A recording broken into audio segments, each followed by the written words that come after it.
But what do the environmental extremists in the Climate Commission and their allies in state government and the General Assembly want you to do?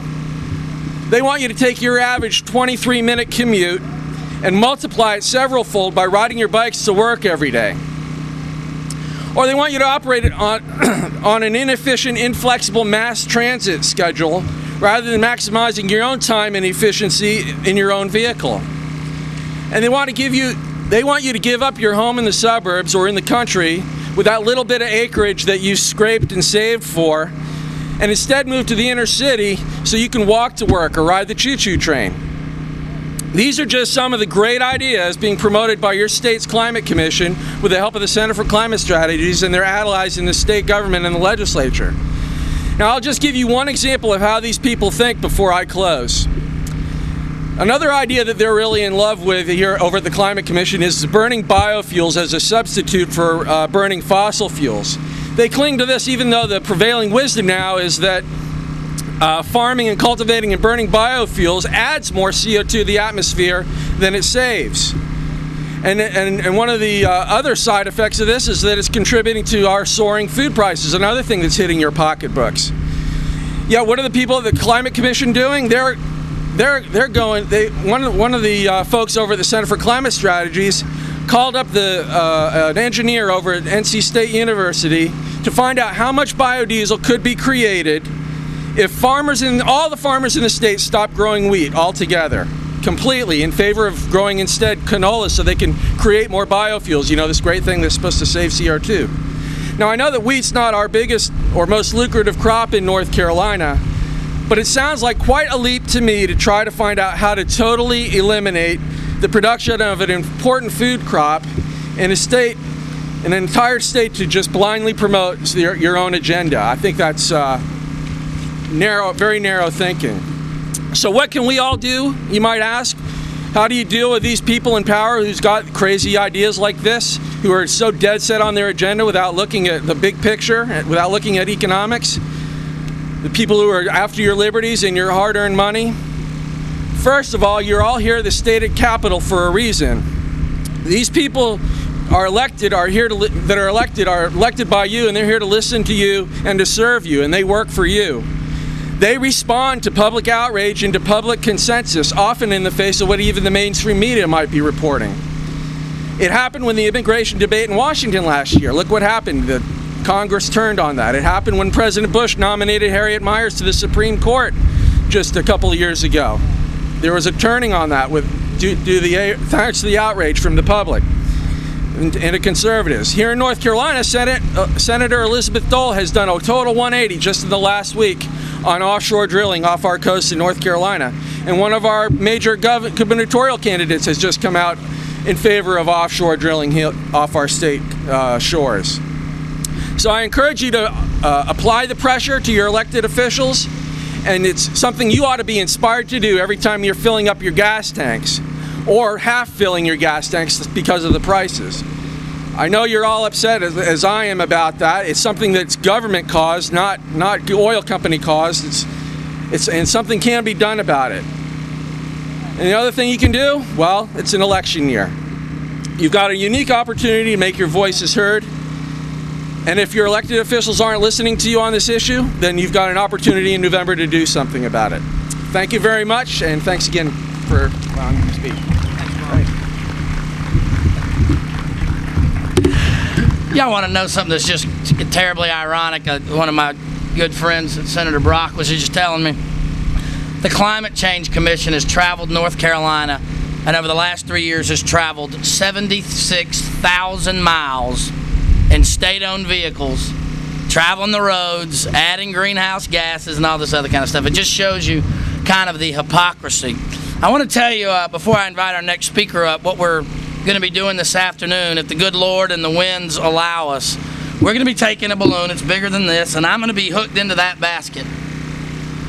And we're going to take this 70-foot hot air balloon that we weren't able to put up in this little wind tunnel here, and we're going to take it and try to fly it over former Senator John Edwards' house in Chapel Hill. And there's a reason I'm doing this, and the reason Americans for Prosperity is investing in this, and because there's a message we want to send. I would like to think that John Edwards is going to crawl in a hole and never come out. But unfortunately, I doubt that. He is going to be around promoting public policies. He recently came out and said that we're going to have to be willing to sacrifice. If we love this country enough, we're going to have to conserve in our homes and our workplaces, and we're going to have to alter our behavior to make America capable of what it's being. Now, exactly what behavior in his 26,000 square foot house that sprawls across Chapel Hill is he going to alter? Is he going to stop heating his home? Is he going to not heat his basketball court? Is he not going to air condition his bar area, which is referred to as John's Lounge? No, it's people like John Edwards who are going to go around and tell us how to live when they don't have to put up with it because they're filthy rich. I want to protect you from that kind of silliness and obnoxiousness, and that's why we're going to take that balloon over his house today to send a clear message that global warming alarmism is something we don't want, and you need to keep it to yourself, John. There's a couple of other people who've said that. I want somebody to tell me who said this. To deal with global warming, something has to be taken away from some people. Hillary Clinton, thank you. Here's another one. We just have to slow down our economy and cut back on greenhouse gas emissions. Bill Clinton. Now, I wish Bill Clinton would cut down on his greenhouse gas emissions coming from his mouth. But I do not think that I want the Clintons and the John Edwards and the big government status telling me what to drive, what kind of bulb to put in my car, tell me what kind of car, tell me how to get to work. I don't want people telling me all that stuff. I want to live my life as I see fit. And I know another great American that wants to do that, and he's been on the forefront of questioning global warming policies all across North Carolina. Please welcome from the John Locke Foundation, Mr. Roy Cordato.